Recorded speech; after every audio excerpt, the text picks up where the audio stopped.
Le village d'Archennes, comme le village de Bossu, était peuplé de moult fermes. Il n'y a pas si longtemps que ça.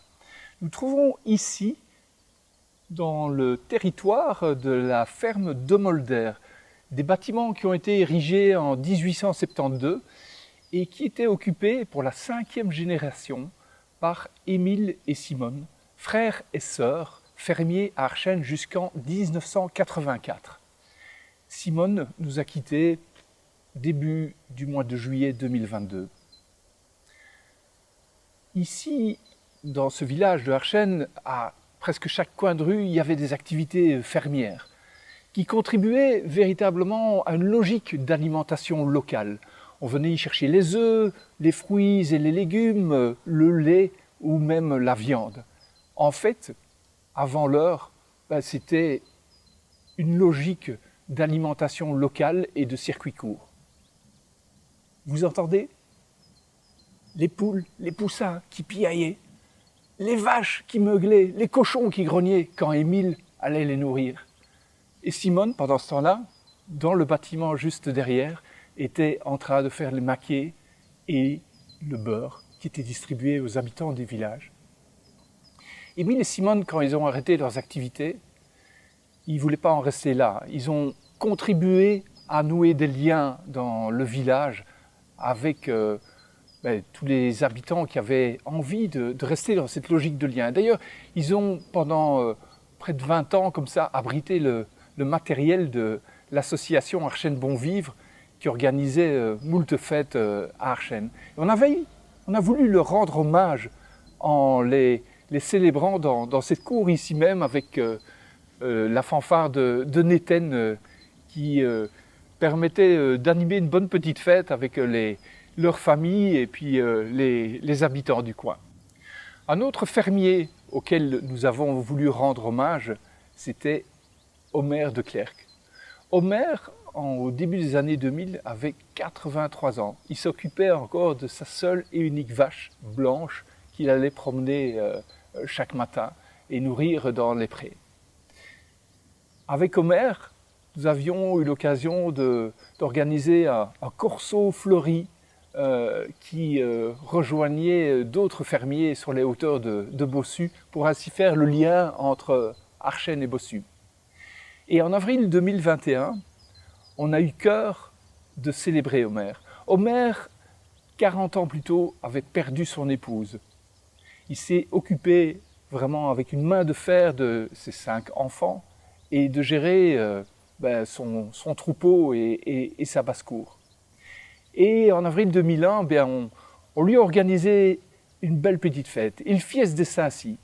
C'était l'occasion d'accueillir avec la fanfare locale la messe du dimanche sur le parvis de la ferme, d'organiser un concours avec les fermiers encore en vie, de l'élection de la plus belle poule et du plus beau coq du village, et puis d'organiser un petit bal à même la rue, le tarmac devant la ferme. C'était une journée vraiment mémorable, inoubliable. Omer est décédé 15 jours après. Mais tout ça, ça ne reste pas que de simples beaux souvenirs. Vous allez le voir, on a justement pu recueillir les témoignages de la petite fille d'Omer, Aurore de Clercq, qui maintenant est appliquée dans le potager grésien, et puis de Emmanuel, la petite fille de Léon Clabotz, un autre fermier qui, avec son épouse, gérait une ferme à l'autre bout du village. Et Emmanuel va installer bientôt Naturagré dans les bâtiments de la ferme à Archennes.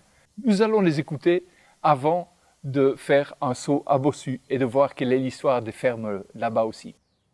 Mon grand-père était quelqu'un de peu loquace et je vais dire assez dur. Il fallait que ça avance. Donc je sais que quand de temps en temps on allait faire les ballots ou des choses comme ça, c'est vrai, il fallait que ça travaille. Hein. On était dans une ferme, il fallait que ça avance, voilà. Donc au final, sur le moment même, c'est vrai que je me disais, oh là là, quel chleu, parce que c'est l'image qu'on a quand on est enfant. On se dit, il n'y a pas beaucoup de liens, d'amour, voilà, il n'y a rien de tout ça. Mais après, avec du recul, moi qui fais ce travail-là aujourd'hui, différemment, ben, je sais qu'effectivement, je parlerai pareil. Il faut que ça avance. Donc j'ai un autre regard maintenant sur lui.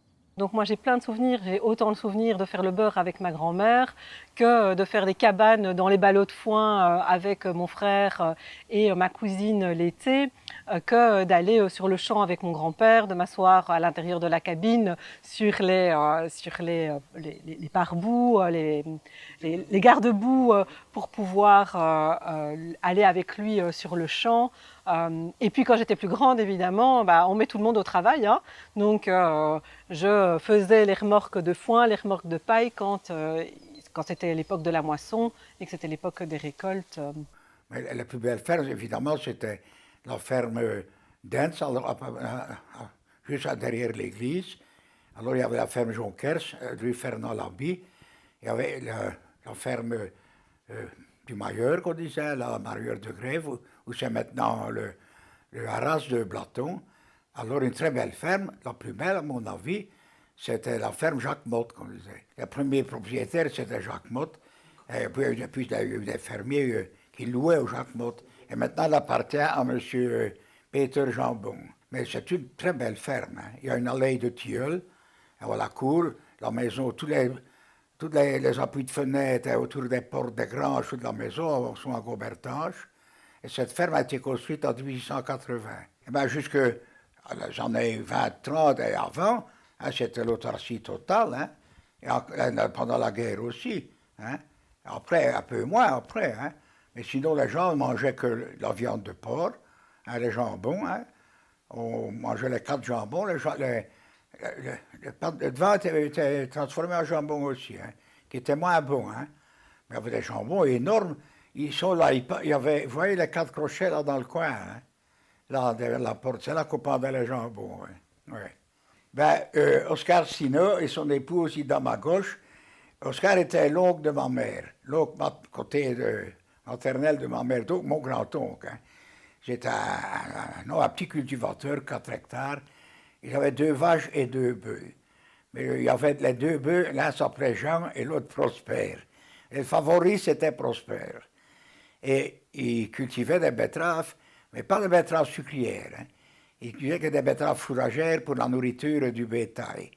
Une fois dans un champ, la terre un peu lourde, humide, un peu de boue, le bœuf, hein, hein, avait dur à tirer, comme il n'était jamais houspillé, il ne bougeait plus, bouffe. Et oncle Oscar a dû quand même faire usage de son fouet et donner un petit coup sur la croupe du bœuf de tête, Jean. Et ma tante Ida avait raconté à maman, hein, j'avais mal au cœur quand je vais Oscar taper sur Jean. Elle disait ça à Wallon, j'avais mal au cœur quand je vais Oscar taper sur Jean. Donc, les moissons étaient faites par le fermier lui-même. Hein. Mais pour le battage de la moisson, il venait des grosses machines, là, en bois, hein, fixe, à poste fixe, elle n'allait pas dans les champs, elle venait dans les granges ou les hangars, et c'était très lourd, et des roues encore avec des cercleils de fer, hein, et il venait, il y avait un gros tracteur, une courroie, qui faisait marcher la machine. Et il y avait au moins 7-8 hommes qui étaient la plupart qui étaient tous des Flamands, originaires de l'Est du Brabant wallon, du Brabant flamand, Arscott 10 par là, ouais. Et il venait le lundi matin et il tournait le samedi après-midi. Mais il faisait des 16-17 heures par jour. Hein. Et il dormait dans les greniers ou sur la paille. J'étais dans la poussière du matin au soir. Il y avait des postes bien plus durs. Ceux qui étaient à l'arrière, où les grains venaient, ils portaient les sacs de froment, et pesaient 100 kilos. Et ils les montaient sur des échelles branlantes ou des escaliers assez vétustes sur les greniers. C'est vraiment... Mais je crois que j'étais bien payé. Mais j'étais payé par la pièce, mais c'était pas tellement correct. Hein? J'étais payé au sac, donc au poids de la récolte. Donc si c'était un fermier qui n'était pas tellement, qui n'était pas vraiment compétent, il avait une mauvaise récolte, le personnel ne gagnait pas beaucoup alors. Et je suis transformé aussi l'agriculture. Ça a été en Belgique, c'était le premier pays qui l'a employé. D'autres pays ont été beaucoup plus lents pour le faire. c'était le fameux Brabant, hein, la charrue mélotte, hein, réversible. Hein. Ça fait un bond en avant dans l'agriculture. Hein. Pas en mécanisation, hein, mais l'autre c'était un constructeur de Jean Blou. Et il a fait le Brabant réversible. Avant, les charrues, c'était une simple arrière, hein, un mancheron, hein, et puis qui tenait ça, vous suivez, tant que balle, c'était à peine, il n'allait pas profond, tandis que le Brabant, c'était un grand soc, large soc, il découpait, c'était un travail impeccable. Hein. Alors, quand il arrivait au bout, on penchait, les chevaux tournaient, il fallait le tour hein, pour faire ça, il fallait t'habituer. Hein. C'était les chevaux qui faisaient retourner le Brabant.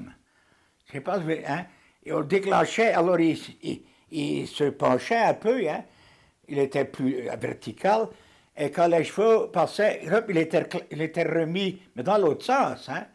Il y avait deux socs, un au-dessus, un au-dessous. Hein. Et alors, comme ça, on faisait aller et venir. Hein. Parce que les arrières, ils travaillaient en carré. Hein. Ils faisaient le tour du champ. Hein. Mais au milieu, il y avait toujours un creux. Hein. Ça c'est un beau en avant incroyable, la Mélotte, hein, la charrue Brabant. Eh bien, on était du même âge, on fait qu'on sortait ensemble. Hein. Ben, Willy Dance. Hein. Alors, il y avait d'autres aussi. Hein. Il y avait Willy Van Lith, mais ce n'était pas un cultivateur, il était militaire de carrière. Alors, des autres plus jeunes après, hein, oui. Hein. Oui, on sortait, on allait au kermesse, au bal. Hein. Il y avait les bals de la JAP, Jeunesse agricole paysanne, en hiver. Hein. Et ça, on allait, hein, on s'habillait, costume, cravate, hein, c'était comme ça alors. Hein. Le dimanche aussi, hein. Tout le monde était en col et cravate hein, pour aller à la messe, aller jouer sa part aux cartes après. Hein. Ça, c'était classique. Hein, oui. Ben, une cuchelet, c'est une porteille de goret, de porcelain. Mais comme dans le village agricole et tout ça, toutes les conversations reviennent souvent agricoles aussi, mais un peu, ça va être péjoratif, mais un peu comparé les bêtes avec les gens. Par exemple, une grosse famille, hein, on disait, on cuchelet. Et si, par exemple, il y avait un remariage, alors on précisait, ah, c'est vous que le premier cochelet ou bien le deuxième cochelet. Et ce n'était pas insultant, hein? C'était pas séparatif, c'était la façon de parler. Les filles ne parlaient pas le wallon hein, entre elles, les gamins, oui. Une fois qu'ils avaient 14-15 ans, ils se mettaient à parler le wallon, ils y restaient, oui. C'était, à l'école, c'était absolument défendu, hein, même aux récréations, hein. C'était très strict, hein. Par contre, le maître d'école, hein, il fallait aux enfants de parler le wallon. Et quand ils sortaient, hein, ils parlaient avec le voisin qui était un cultivateur, ils parlaient le wallon. Hein, oui. Ah ben, quand on a ici de F1 et tout ça, nos grands-parents, tout ça, de causer tout le wallon, c'était vraiment le beau temps. Tout le monde le causait, même médecins et vétérinaires causaient le wallon, c'était le lac comme ça. C'était vraiment le beau temps, oui.